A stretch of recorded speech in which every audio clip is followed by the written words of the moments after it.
नमस्कार, आपका tribal study YouTube channel में हार्दिक स्वागत है। दोस्तों, आपके लिए फिर से नया एक वीडियो लेकर आया हूँ जो भारत के पड़ोसी देश से संबंधित है। पहले भी आपके लिए मैंने भारत से संबंधित वीडियो बनाया है जो आप इस चैनल की प्लेलिस्ट में जाकर देख सकते हैं। दोस्तों, अभी भी जो आप लोग हैं इन वीडियो को बहुत कम मात्रा में देख रहे हैं, तो आप लोगों को ये वीडियो कैसे लगते हैं कृपया प्लीज़ लाइक और सब्सक्राइब ज़रूर करें और साथ में कमेंट बॉक्स में कमेंट ज़रूर करें, जिससे हमको आगे भी ऐसे वीडियो बनाने के लिए उत्साहवर्धन मिलता रहे। या जानकारी कैसी लगी वो आप ज़रूर बताएं। तो आइए चलते हैं आज के इस वीडियो में भारत के पड़ोसी देशों को लेकर उसके बारे में चर्चा करेंगे कि कितने पड़ोसी देश हैं भारत के और कौन से स्थलीय से जुड़े हुए हैं और कौन से समुद्र से जुड़े हुए। तो आइए, पहला प्रश्न है, भारत के पड़ोसी देशों की संख्या 9 है, जिसमें 7 स्थलीय तथा 2 जलीय सीमा से लगे हुए।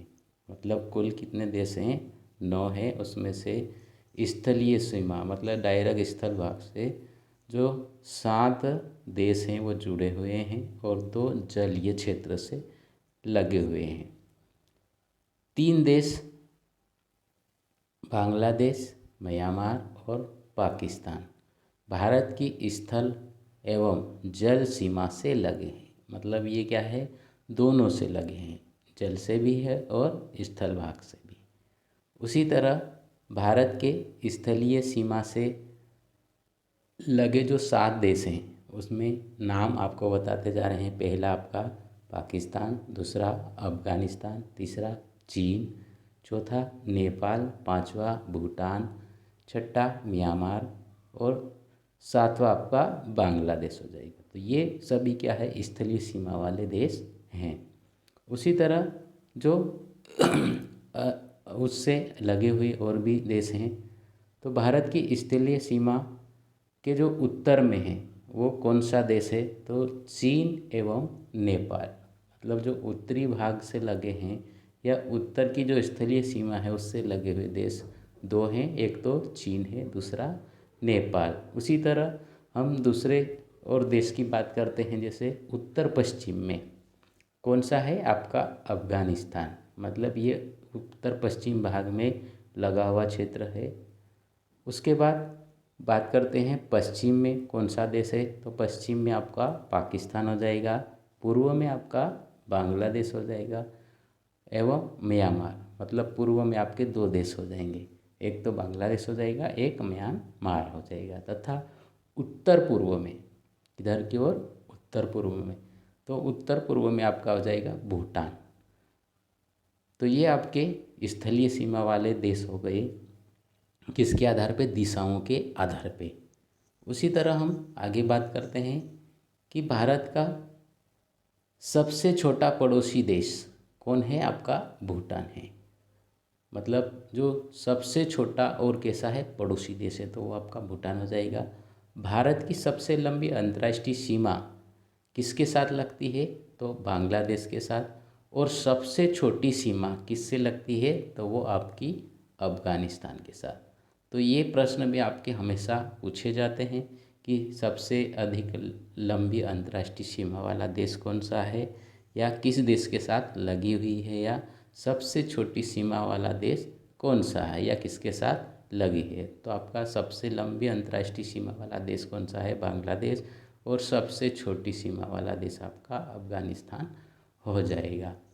उसी तरह बात करते हैं, पंजशीर घाटी अफ़गानिस्तान में स्थित है। मतलब एक जो पंजशीर नाम की घाटी है, जो हम बात करते हैं जो अफ़गानिस्तान और भारत की सीमा है, तो वहाँ पे ये स्थित है। ठीक है। भारत के जलीय सीमा से लगे 2 देश हैं। मतलब जल के आधार पे जो 2 देश हैं उनके नाम हैं, पहला आपका मालदीव हो जाएगा और दूसरा आपका श्रीलंका हो जाएगा। तो ये दो जलीय सीमा वाले देश हैं, या समुद्र के आधार पे ये हमारे पड़ोसी देश हैं जो हिंद महासागर में स्थित हैं। कौन से महासागर में स्थित है? हिंद महासागर में। भारत का निकटतम समुद्र पार समुद्री पड़ोसी देश श्रीलंका है, मतलब जो लगभग कैसा है, पास में ही। तो वो कौन सा है? आपका श्रीलंका है, जिसका पुराना नाम सीलोन था। क्या नाम था? सीलोन। पाक जल संधि व मन्नार की खाड़ी तमिलनाडु भारत को श्रीलंका से अलग करती, मतलब जो श्रीलंका को भारत से अलग करती है, तो उसमें एक तो आपकी पाक जल संधि और मन्नार की खाड़ी। दोस्तों, ये दोनों प्रश्न आपको भूगोल में हमेशा पूछे जाते हैं कि श्रीलंका और भारत किसके द्वारा अलग होते हैं। तो आपको बताना रहेगा पाक जल संधि या मन्नार की खाड़ी, जो तमिलनाडु के पास तटीय क्षेत्र में दोनों स्थित है, और ये क्या करती है? भारत को श्रीलंका से अलग करती है।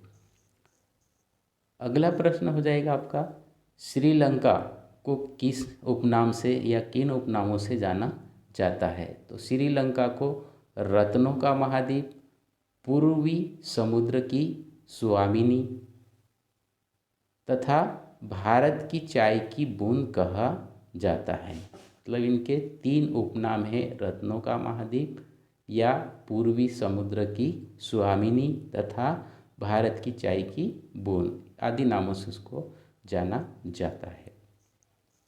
श्रीलंका के बाद भारत का दूसरा निकटतम समुद्री पड़ोसी देश इंडोनेशिया है। कौन सा है? आपका इंडोनेशिया है, जो निकोबार द्वीप समूह के ग्रेट निकोबार में स्थित है। मतलब उसी तरह हम बात करते हैं तो इसके पास में आपका इंडोनेशिया है, जो निकोबार द्वीप समूह के ग्रेट निकोबार में स्थित है।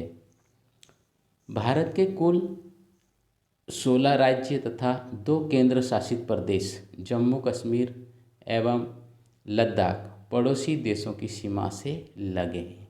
मतलब सबको मिला के कितने आपके राज्य हो जाएंगे?